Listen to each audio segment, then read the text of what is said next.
Pues vamos a empezar esta charla sobre el liderazgo bíblico y lo primero que me gustaría decir es que es un tema controvertido desde hace muchos siglos, desde siempre, básicamente porque ha habido mucho abuso en este tema, en el liderazgo de la Iglesia, y en general sigue habiéndolo. Mucha gente que dice ser cristiana aplica toda una serie de normas y obligaciones a la estructura de la Iglesia que no lo vemos en la Biblia, y al final no dejan de ser tradiciones de hombres. Y no quiero dar una charla de historia esta tarde, no quiero que hablemos mucho de historia, pero sí que me gustaría un par de minutos ahora al principio comentar algunos aspectos históricos, porque creo que es importante tener un poco de visión histórica de lo que ha sucedido.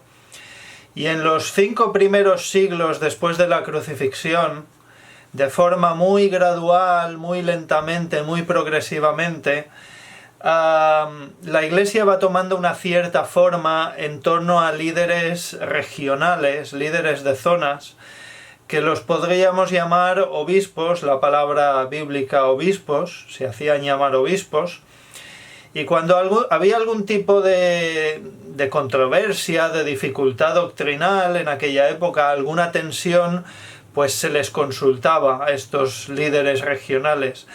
Y los más importantes, pues como es lógico, era de suponer, estaban en las ciudades más importantes: Jerusalén, Alejandría, Roma.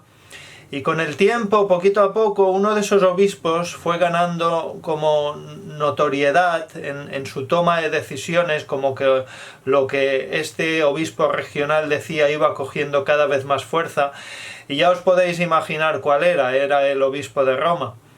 Y hay muchísimo debate sobre esto y no quiero entrar en el tema, pero simplemente mencionarlo por encima. Se suele considerar como el primer papa de la historia a Bonifacio III en el año 606, porque se puso a sí mismo el título de obispo universal, dando claramente a entender que estaba por encima de los demás obispos regionales, cosa que hasta aquella época no había sucedido.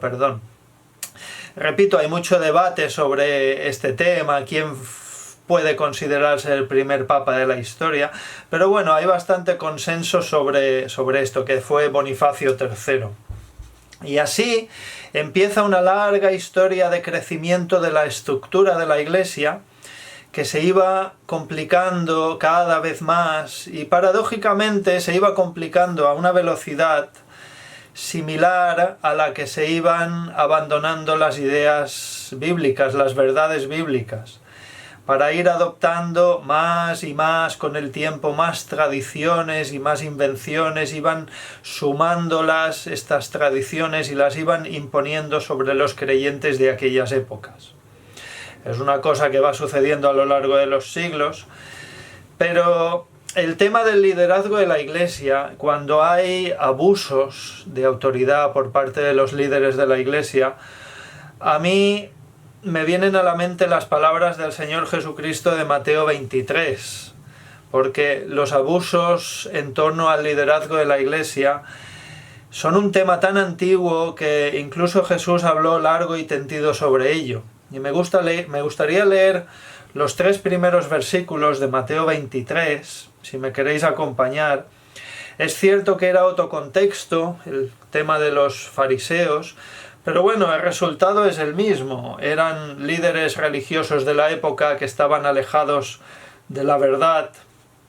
Y Jesús les dice en Mateo 23, versículo 1, «Entonces habló Jesús a la gente y a sus discípulos diciendo: En la cátedra de Moisés se sientan los escribas y los fariseos.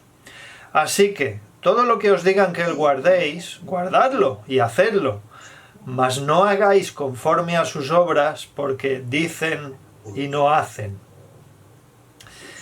Y como hemos dicho, los fariseos y los demás líderes religiosos de aquella época estaban tan alejados de la verdad y tan alejados de la palabra de Dios, tan ciegos, que no podían ni ver a quien tenían delante. Y Jesús los llamó de todo. En este capítulo 23, si ojeamos, veremos que Jesús los llama ciegos. los llama hipócritas, los llama sepulcros blanqueados, serpientes, generación de víboras, los llama toda una serie de calificativos que hay que ver lo que les llama. Pues eso mismo es lo que Jesús pensaba de los líderes religiosos que se apartaban de la verdad y desviaban a las ovejas.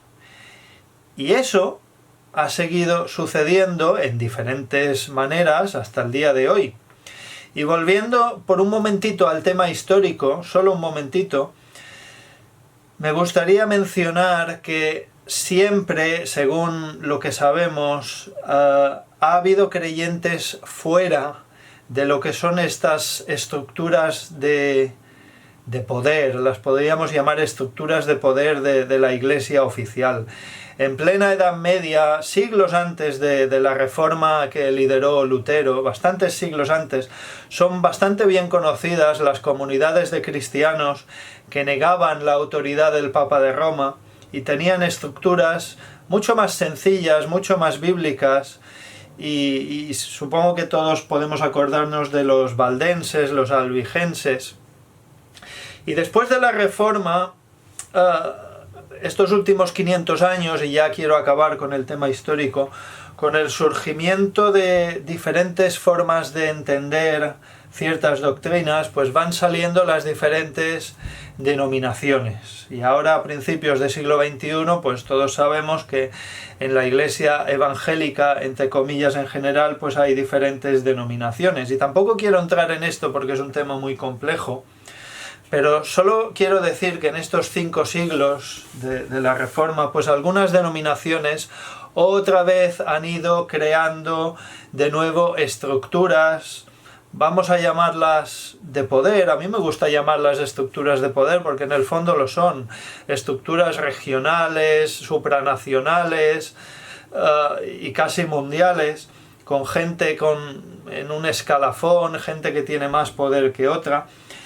Y dentro de las mismas iglesias, y esto sucede, pero también ha habido muchos creyentes en estos 5 siglos que también han defendido una estructura eclesial muchísimo más bíblica, mucho más acorde con lo que vemos en la Biblia, siguiendo el patrón que vemos en el Nuevo Testamento, cómo deberían ser o cómo eran las iglesias, las congregaciones que vemos en la Biblia. Y de eso vamos a hablar esta tarde. Eso es lo que sí que quiero ir parándome bastante, porque esto es lo importante de verdad. Lo importante de verdad no es analizar dónde otros se han desviado, que puede estar bien hasta cierto punto, pero lo importante es ver qué dice la Biblia, porque la Biblia es nuestra única guía. Y la palabra de Dios es lo único que es infalible aquí. La tradición no lo es, lo que se ha hecho durante muchos años no tiene por qué ser infalible, pero la palabra de Dios sí que es infalible. Por eso me gustaría que en esta tarde viéramos lo que nos enseña la Biblia sobre el tema del liderazgo, el liderazgo en la Iglesia, dejando atrás, si puede ser, todo lo que es tradición y que no sale en la Biblia. Y lo primero que hay que decir es, esto lo sabemos todos, pero muchas veces se nos olvida, y a mí también se me olvida, que la Iglesia no es un edificio, la Iglesia no es piedras y cemento, la Iglesia es una congregación local de creyentes, personas salvadas por el Señor, creyentes y no un edificio. Jesucristo amó a su Iglesia, dice la Biblia, amó a personas, no amó a un edificio. Jesús amó a personas y se entregó a sí mismo por ella, nos dice Efesios capítulo 5.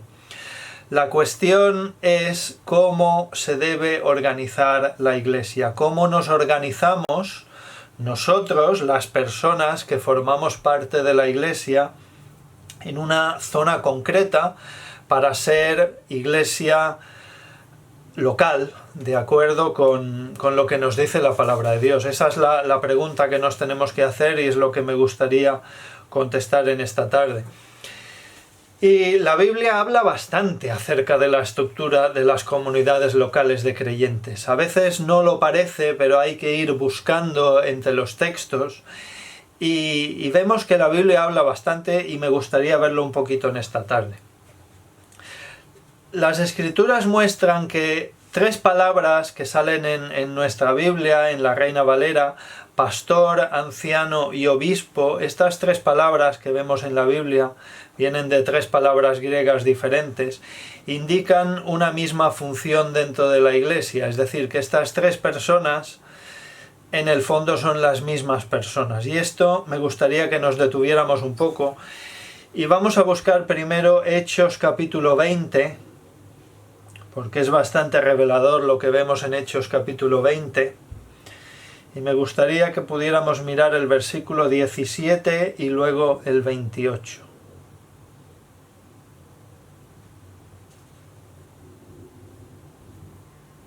Hechos 27, el apóstol Pablo va a dar una charla a los ancianos antes de irse.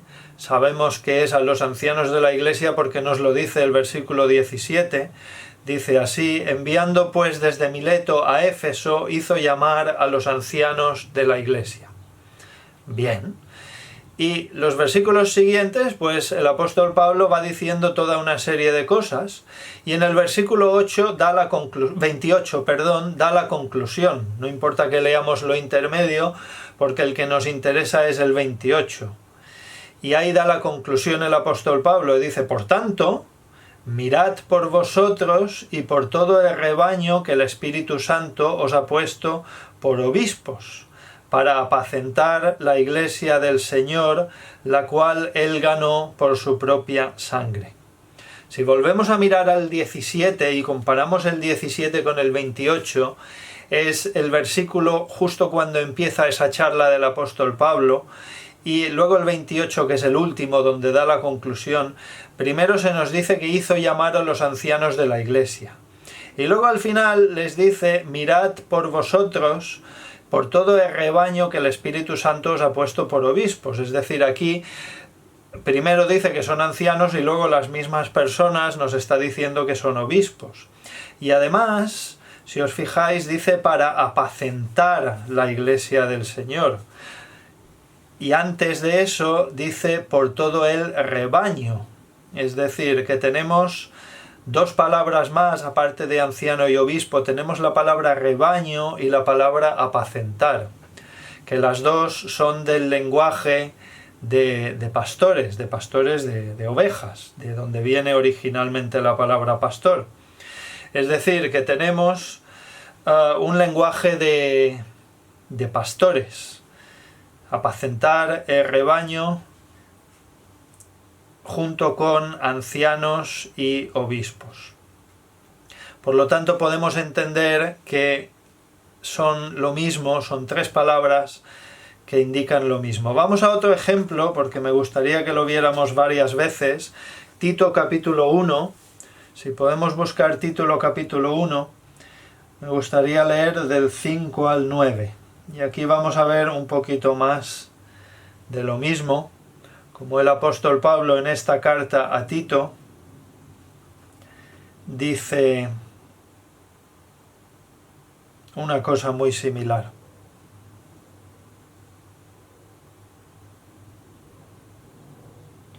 Le dice a Tito, Tito 1:5, por esta causa te dejé en Creta, para que corrigieses lo deficiente y establecieses ancianos en cada ciudad, así como yo te mandé. El que fuere irreprensible, marido de una sola mujer, y tenga hijos creyentes que no estén acusados de disolución ni rebeldía. Y luego dice el versículo 7, porque es necesario que el obispo, ya nos han salido las 2 palabras, anciano obispo, sea irreprensible, como administrador de Dios, no soberbio, no iracundo, no dado al vino, no pendenciero, no codicioso de ganancias deshonestas, sino hospedador, amante de lo bueno, sobrio, justo, santo, dueño de sí mismo, retenedor de la palabra fiel, tal como ha sido enseñada, para que también pueda exhortar con sana enseñanza y convencer a los que contradicen. Bien, aquí tenemos pues los requisitos que el apóstol Pablo dice de los obispos. Dice el versículo 7, porque es necesario que el obispo sea todo esto. Pero en el mismo contexto tenemos el versículo 5 y el versículo 6, y ahí tenemos que nos habla de ancianos. Y además hay una tercera cosa en este pasaje, que nos dice el versículo 7, lo llama administrador de Dios, es decir, que al líder de la iglesia se le puede llamar anciano, se le puede llamar obispo, se le puede llamar administrador de Dios, es decir, vemos una similitud en lo que sería el cargo de anciano, obispo o administrador de Dios. Hay otro ejemplo, este no lo vamos a leer, es Primera de Timoteo capítulo 3, los versículos 1 al 7, es un texto bastante conocido y es muy similar, donde Pablo describe las cualidades que deben tener los obispos. Qué curioso que nos dice que son los obispos, son las mismas que en Tito nos describe para los ancianos, es decir, otro ejemplo de que está hablando de lo mismo. Y vamos a un último ejemplo que está en la primera carta de Pedro, el último capítulo, el 5, Primera de Pedro 5, del 1 al 3. En Primera de Pedro 5, del 1 al 3, el apóstol Pedro dice: ruego a los ancianos que están entre vosotros, yo anciano también con ellos y testigo de los padecimientos de Cristo, que soy también participante de la gloria que será revelada. ¿Y qué les dice? Les dice: apacentad, otra vez tenemos el lenguaje de pastores, la grey de Dios que está entre vosotros, cuidando de ella, eso es la función de un pastor, cuidar de las ovejas, no por fuerza, sino voluntariamente, no por ganancia deshonesta, sino con ánimo pronto, no como teniendo señorío sobre los que están a vuestro cuidado, sino siendo ejemplos de la grey. O sea, aquí una vez más nos habla de ancianos, pero luego la descripción a partir del versículo 2 es un lenguaje muy de pastor, es un lenguaje muy de pastoral. O sea que en la práctica volvemos a tener esa... no quiero usar la palabra confusión, pero quiero decir que se intercambian, se confunden esas palabras anciano, pastor, obispo, porque son sustituibles. Es decir, que con estos ejemplos podemos ver que en el Nuevo Testamento lo que son pastores, ancianos y obispos, en el fondo funcionaban como representantes de la Iglesia o como administradores de Dios, como dice el apóstol Pablo en Tito, y son la misma persona a la que se le designa con tres palabras diferentes. Su tarea era, y sigue siendo hoy, la de liderar a la congregación hacia una vida santa. Así de simple y así de complejo. Esa es la función del pastor, del obispo, del anciano. Además creemos, por lo que dice la palabra de Dios, y por los ejemplos que vemos en la palabra, que se trata de un cargo exclusivamente masculino en este caso. Creo que Primera de Timoteo 2:12 es bastante claro al respecto. Ahora la pregunta que nos viene es ¿por qué usa la Biblia tres palabras diferentes para referirse a una misma persona? Probablemente la respuesta es por las distintas funciones que se les encomienda en la palabra, que son bastantes. Los sinónimos se usan mucho. Hoy en día podemos hablar de un chico, de un muchacho, de un chaval, es decir, son palabras diferentes que designan a lo mismo, a una persona joven. Y claro, ¿por qué usa la Biblia tres palabras diferentes para referirse a un líder de iglesia? Pues porque seguramente por las diferentes funciones que llevan a cabo. Por ejemplo, cuando se habla de anciano, ¿qué nos viene a la mente? Nos viene a la mente la palabra madurez, la palabra sabiduría por edad, por años, madurez espiritual en este caso, en la vida cristiana, y en el conocimiento de la palabra de Dios, es decir, una persona experimentada y con madurez. Eso es lo que entendemos con la palabra anciano. Cuando se refiere a la palabra obispo, tiene más que ver con supervisión, con el gobierno, con el control de la Iglesia, porque obispo viene de la palabra griega episcopos, que literalmente significa inspector o supervisor. Es decir, es como una función de gobierno, de control y gobierno de la Iglesia, de supervisión. Y cuando la Biblia se refiere a pastor, pues tiene que ver con ese velar por las ovejas, es eso de cuidar, alimentar, proteger, guiar, guardar a las ovejas, que en este caso son las personas, la Iglesia. Y esas serían las funciones más de la palabra pastor. Es decir, las tres palabras, obispo, anciano y pastor, en el fondo, simplemente son diferentes formas de ver el liderazgo en la Iglesia. Luego hay otro tema, que es el tema de la pluralidad, el tema del ministerio compartido.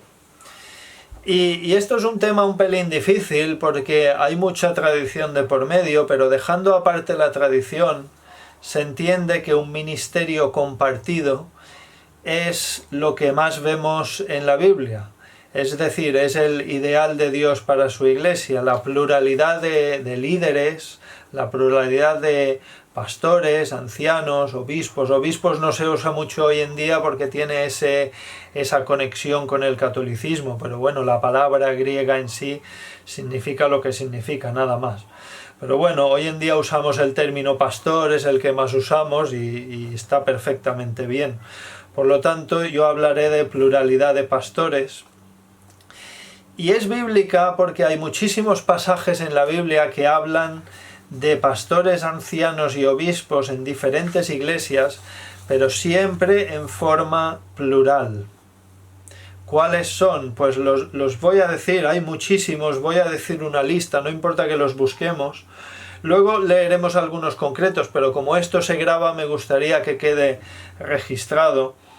Hechos 11:30, Hechos 14:23, Hechos 15:2, Hechos 15:4, Hechos 15:22 y 23, Hechos 16:4, Hechos 20:17, Hechos 21:18, Efesios 4:11, Filipenses 1:1, Primera de Tesalonicenses 5:12 y 13, Primera de Timoteo 5:17, Tito 1:5, Hebreos 13:17, Santiago 5:14, Primera de Pedro 5:1, todos son ejemplos en que nos habla de los líderes de la Iglesia en plural.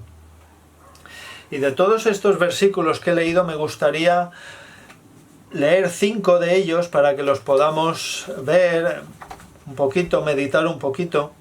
Me gustaría empezar con Hechos 20:17, si lo queréis buscar lo podemos leer, es un versículo cortito, sencillito, pero dice así: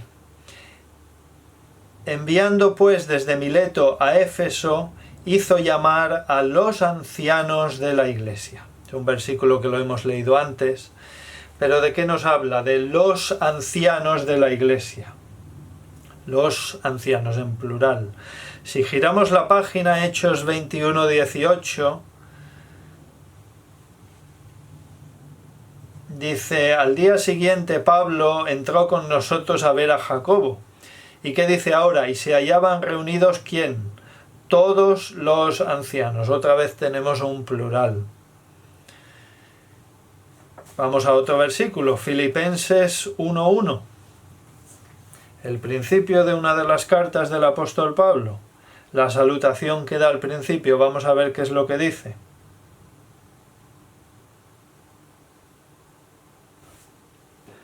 Dice: Pablo y Timoteo, siervos de Jesucristo, a todos los santos en Cristo Jesús que están en Filipos, con los obispos y diáconos. Otra vez lo tenemos en plural.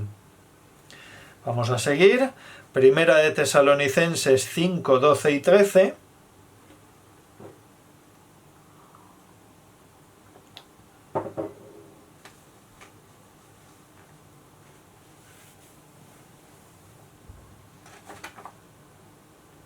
Dice el apóstol Pablo a los creyentes de Tesalónica: Primera de Tesalonicenses 5:12. Os rogamos, hermanos, que reconozcáis ¿a quién? A los que trabajan entre vosotros y os presiden en el Señor y os amonestan, y que los tengáis en mucha estima y amor por causa de su obra. Tened paz entre vosotros. Es decir, otra vez dice los que trabajan entre vosotros y os presiden en el Señor. Os presiden, os dirigen, os lideran en el Señor. Son otras formas de traducirlo. Y otra vez es un plural. Y el quinto y último versículo de toda esta lista que hemos dicho, me gustaría ir a Santiago 5:14, y ahí vemos otra vez en plural. Santiago 5:14.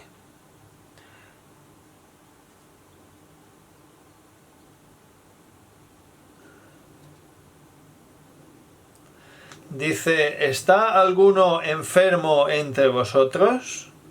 Y entonces, ¿cuál es la respuesta a esta pregunta? Dice, ¿está alguno enfermo entre vosotros? Llame a los ancianos de la iglesia y oren por él, ungiéndole con aceite en el nombre del Señor. Dice, llame a los ancianos de la iglesia.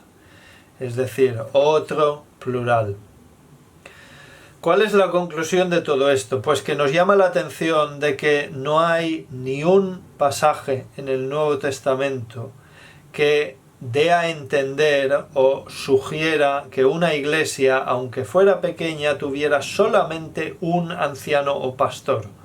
No lo vemos en singular.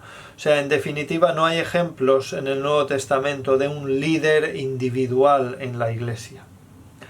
Por tanto, ante todas estas indicaciones que nos da la Biblia a favor de la pluralidad de pastores, de líderes en la iglesia local y la ausencia de pasajes que sostengan el liderazgo individual, no parece lo más bíblico que deba haber un único líder en la congregación, con el nombre que sea, pastor titular, pastor principal, etc.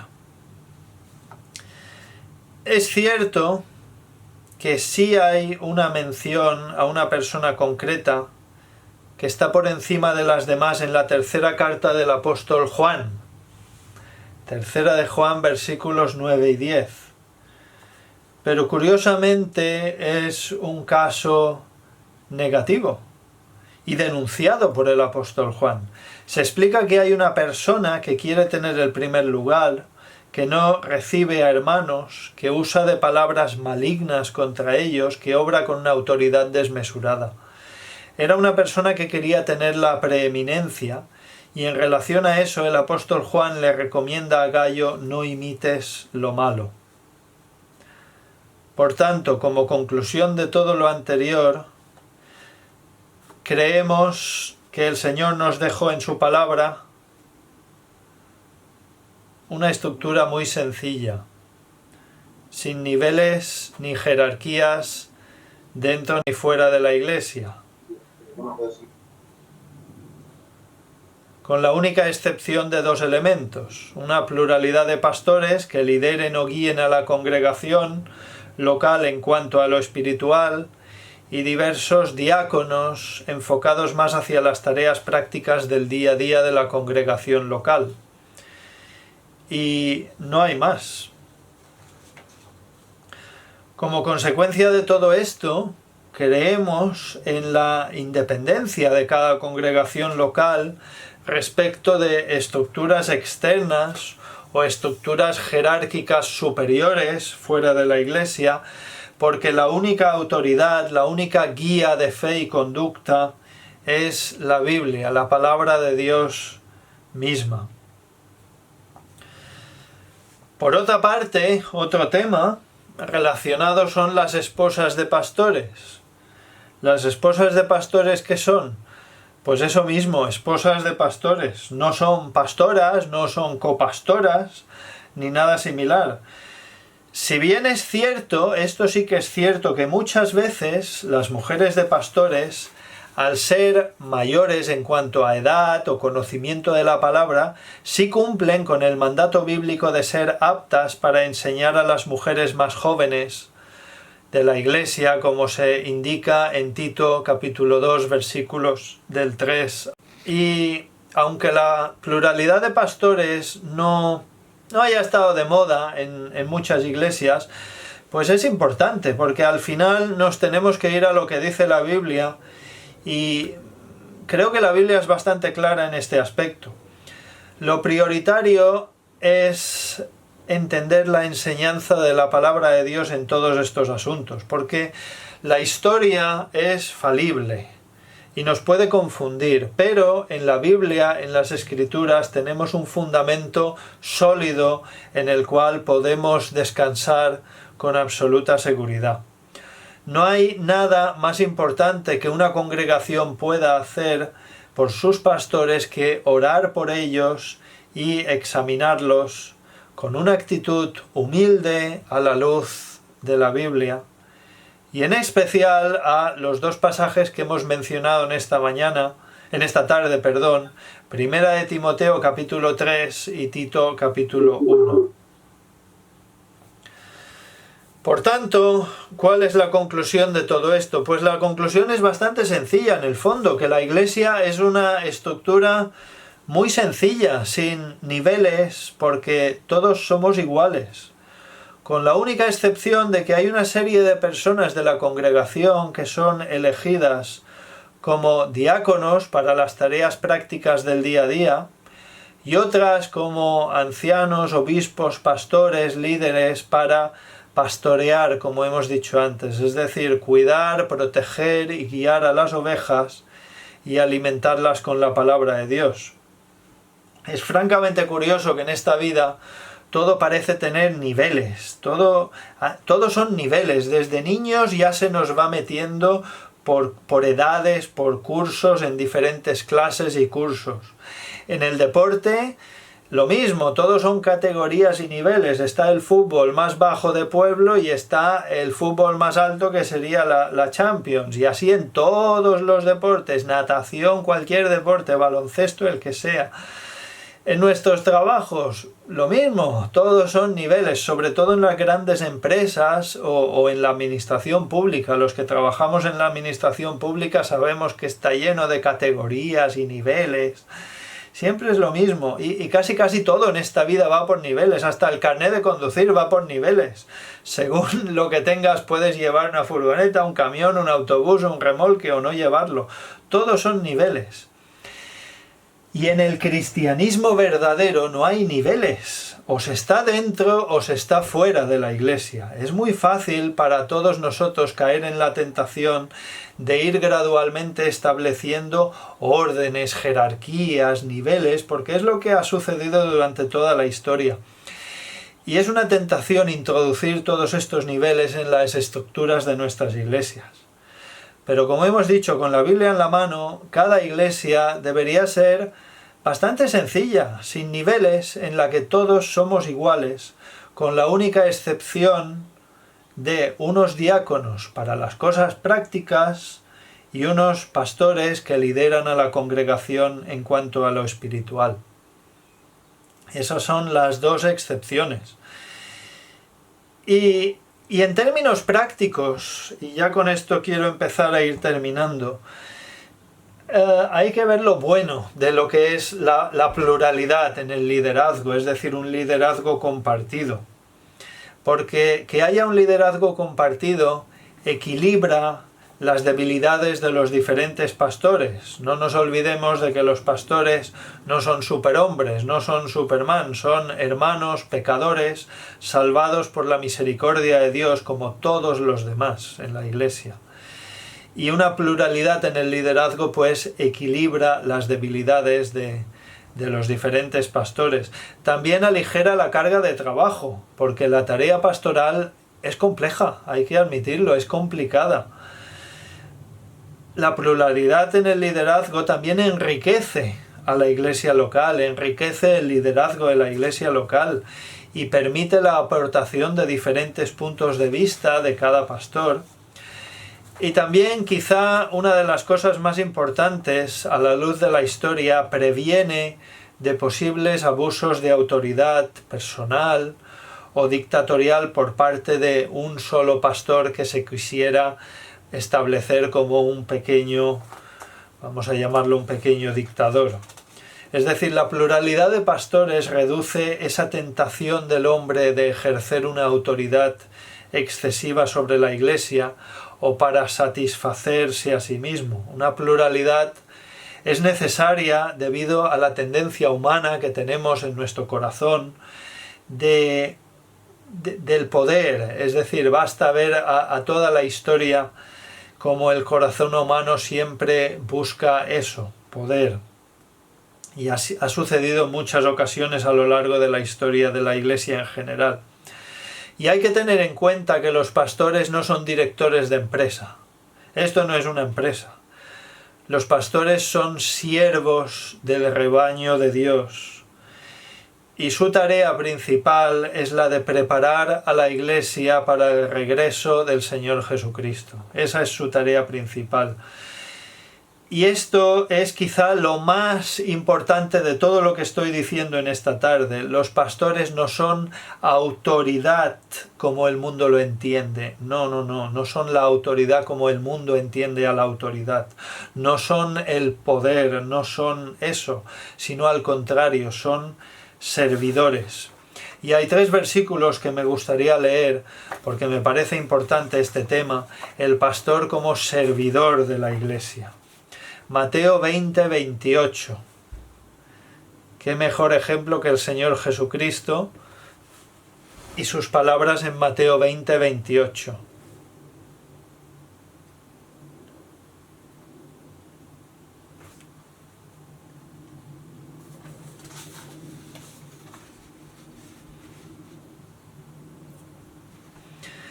Dice: como el Hijo del Hombre no vino para ser servido, sino para servir y para dar su vida en rescate por muchos. Creo que el versículo es clarísimo, no necesita de mayor explicación.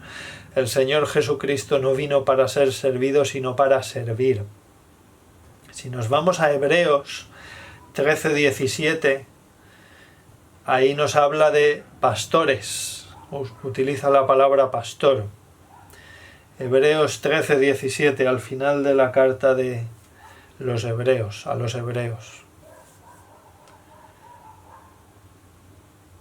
Y aquí vemos nuevamente los pastores como servidores de la Iglesia, como servidores de rebaño, no como esa autoridad como el mundo la entiende. Dice Hebreos 13, 17, obedeced a vuestros pastores y sujetaos a ellos. ¿Y qué dice ahora? Porque ellos velan por vuestras almas, como quienes han de dar cuenta, para que lo hagan con alegría y no quejándose, porque esto no os es provechoso. Y si giramos la página, un par de páginas, Santiago capítulo 5, es un versículo que hemos leído antes, me gustaría leerlo de nuevo, porque también insiste en este tema de los pastores como servidores de la Iglesia. Santiago 5:14 dice así: ¿está alguno enfermo entre vosotros? Llame a los ancianos de la Iglesia y oren por él, ungiéndole con aceite en el nombre del Señor. Es decir, es otro versículo donde vemos a los líderes de la Iglesia sirviendo a la Iglesia, no enseñoreándose sobre ella, no siendo autoridad como el mundo lo entiende. Son servidores. La verdadera y única autoridad aquí es el Señor Jesucristo. El Señor Jesucristo es la única cabeza de la Iglesia. Lo tenemos en Efesios 1:22 y Colosenses 1:18. Los pastores no son la cabeza de la Iglesia, aunque la palabra les concede cierta autoridad en las iglesias locales. Los pastores predican y enseñan la palabra de Dios en la congregación. Uno de los requisitos de los pastores o ancianos que hemos visto en esas listas de requisitos es poder enseñar, porque gran parte de lo que hacen es precisamente eso. Las personas que Dios pone bajo un pastor son de su responsabilidad. En Hebreos 13:17, lo acabamos de leer hace un momento, dice que el pastor dará cuenta a Dios de las personas a las cuales ha pastoreado. El pastor tiene que dar cuenta a Dios de las personas que Dios ha puesto bajo su mano. Y para terminar, una puntualización que también creo que es muy importante con respecto a todo lo que hemos dicho en esta tarde. Todo lo que hemos dicho lo leemos en el Nuevo Testamento, en estructuras de liderazgo, pero lo que leemos es descriptivo. Es decir, vemos lo que se hizo entonces, en aquellos tiempos. No es prescriptivo, es decir, como una orden, como debe hacerse siempre. Esto es importante. Hay cosas que son prescriptivas, órdenes claras, tajantes en la Biblia, y luego hay otras cosas como este tema del liderazgo de la Iglesia, que en la Biblia lo vemos como algo descriptivo. Simplemente vemos lo que hicieron ellos en aquel tiempo y entendemos que nosotros debemos hacer una cosa pues lo más parecida posible a lo que se hizo en aquellos tiempos. Porque es cierto que no hay ningún versículo en la Biblia que diga, comitas, tendrás pluralidad de pastores que guiarán a tu iglesia. Cierra comitas. Ese versículo no existe.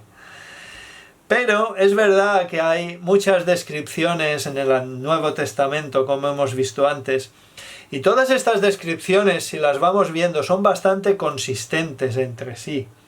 No vemos variedad de enfoques en cuanto al liderazgo de la Biblia, en la Biblia, solamente vemos una cosa, una pluralidad de líderes en la Iglesia que lideran a cada congregación primitiva.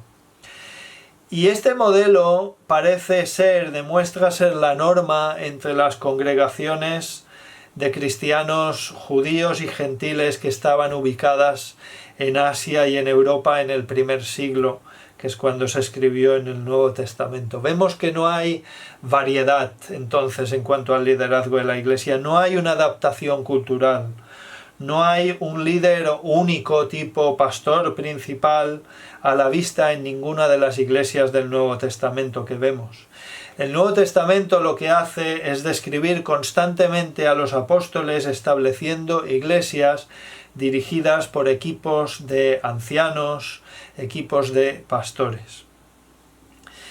Por tanto, quiero acabar en esta tarde simplemente resumiendo lo que es más importante de lo que hemos visto, que la estructura de la Iglesia que entendemos que el Señor nos dejó en su palabra, lo que vemos en su palabra, es una Iglesia sin niveles, sin jerarquías, ni dentro ni fuera de la Iglesia, con la única excepción de dos elementos. Una pluralidad en cuanto al liderazgo, que lideran o guían a la congregación en cuanto a lo espiritual, y diversos diáconos enfocados más bien hacia las tareas prácticas del día a día de la congregación y de la iglesia local. Podríamos también hablar mucho del tema de los diáconos, pero creo que es otro tema, sería extendernos mucho y ya sabemos en general a lo que se refiere, las tareas más prácticas de la iglesia. Y no hay más. Como consecuencia lógica entendemos, como hemos dicho antes, en una independencia de cada congregación local respecto de cualquier entidad externa, cualquier estructura externa y sobre todo estructuras jerárquicas superiores, porque la única autoridad, la única verdadera autoridad, nuestra guía de fe y conducta es la palabra de Dios. Y a la palabra de Dios tenemos que remitirnos siempre y no a lo que hagan los demás, no a la tradición, no hacer algo porque lo hacen los demás, sino centrémonos en mirar qué es lo que dice la palabra de Dios e intentemos ser lo más bíblicos posible. Y en cuanto al tema del liderazgo de la Iglesia, creo que, y con esto ya termino, creo que la Biblia nos muestra unas estructuras sencillas, sin jerarquías, sin poder, sin estructuras de poder ni dentro ni fuera de la Iglesia, simplemente congregaciones locales con diáconos y con pastores.